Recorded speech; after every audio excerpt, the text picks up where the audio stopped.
From uncompromising heat to unrelenting storms, you never know quite what you're going to get here in Kuala Lumpur. The inaugural race in 1999 was the last of 4 Grand Prix victories for Northern Ireland's Eddie Irvine. I wonder who'll be adding their name to that history today. 5 lefts and 10 rights make up the 15 corners of Sepang's 3.4-mile circuit, a track where the weather always threatens to play a deciding factor.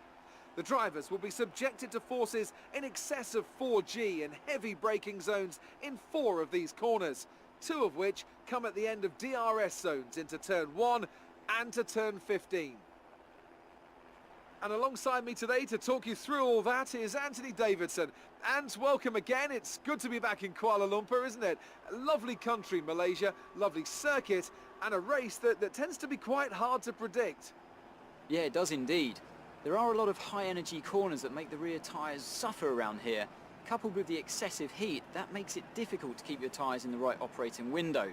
And of course, in previous years, we've come here very early in the season, which shows a potential reliability variable in there as well. See if you can manage 8th place or better. Good luck. We're almost ready to go then, and this is what the starting grid looks like for today's race. Sebastian Vettel will start on pole. Fantastic qualifying from the multiple world champion. And Kimi Räikkönen completes the front row. Looking down the rest of the grid we have Ricciardo, Verstappen, Lewis Hamilton and Renault.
P6, we have P6. Verstappen is ahead of you. Our gap to the car in front is 3.3 seconds. They're on old mediums. Less than a second separate you. They're on old softs. Your pit window opens next lap. So the gap to our teammate is 25.2 seconds.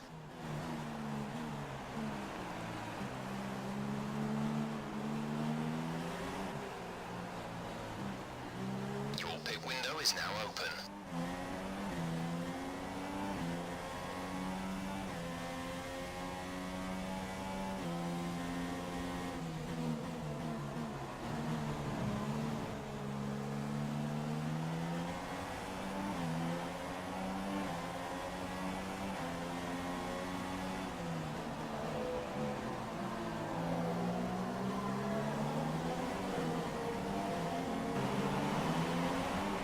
We're seeing minor damage to the front wing. Be easy on the car till we get it repaired. We don't want to risk making this worse.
Has just peeled off into the pits. He's in the pit lane now.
Conditions to remain dry for a while. We will update you if the outlook changes.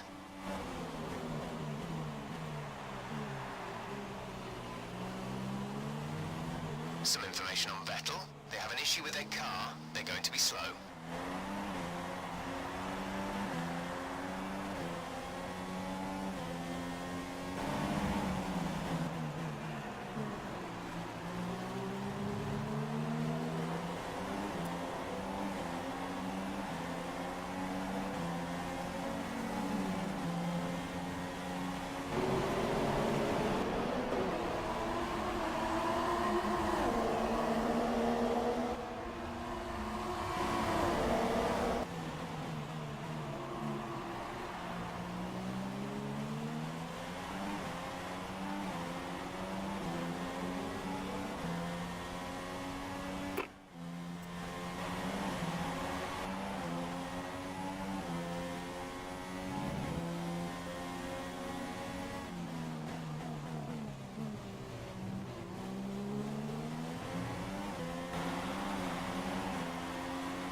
incident has been cleared. Let's get back up to racing speed.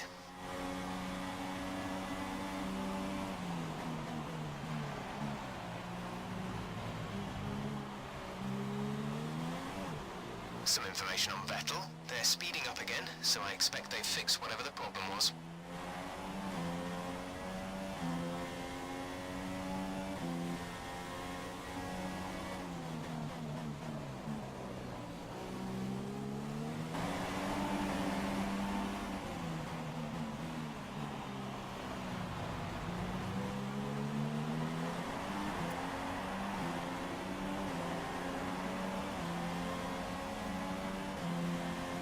That was the fastest lap of the race. Keep this up.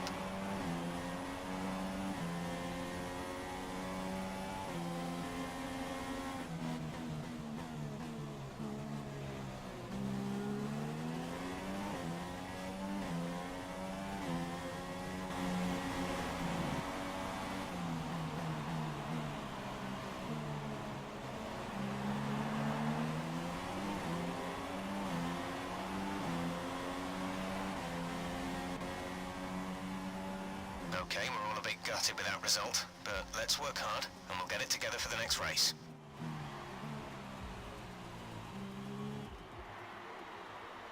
Great effort there from Ferrari to take the victory today. And I have to wonder, Anthony Davidson, just what set them apart from the competition here. Well, I think the track conditions just really suited their car today. Wind, track temperature, you name it. These cars come alive when the tyres are just at the right temperature. So the more easily you can keep them there, the better your race tends to go. And that's exactly what happened. Their car just looks so comfortable out there. So here they come now, out onto the podium. Wherever you go, anywhere in the world, the prancing horse flags are dominant in the grandstands, and they're out in force again today.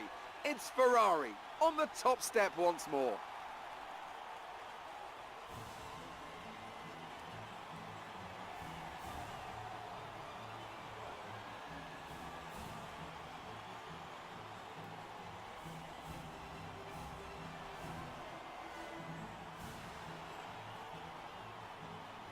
So then, it's time to see how this result affects the Drivers' Championship. It's a good result for Nico Rosberg, who extends his advantage at the top of the championship. And now I'd like to ask you, Anthony Davidson, who was your driver of the day?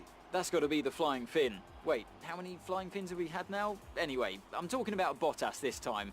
Just great raw speed, and a good job in traffic as well. And here's how things are shaping up in the Constructors' Championship. The lead at the top comes down after a strong weekend from the challenging pack. That's it for today's Grand Prix, and from Ant and I, it's goodbye, and see you again next time.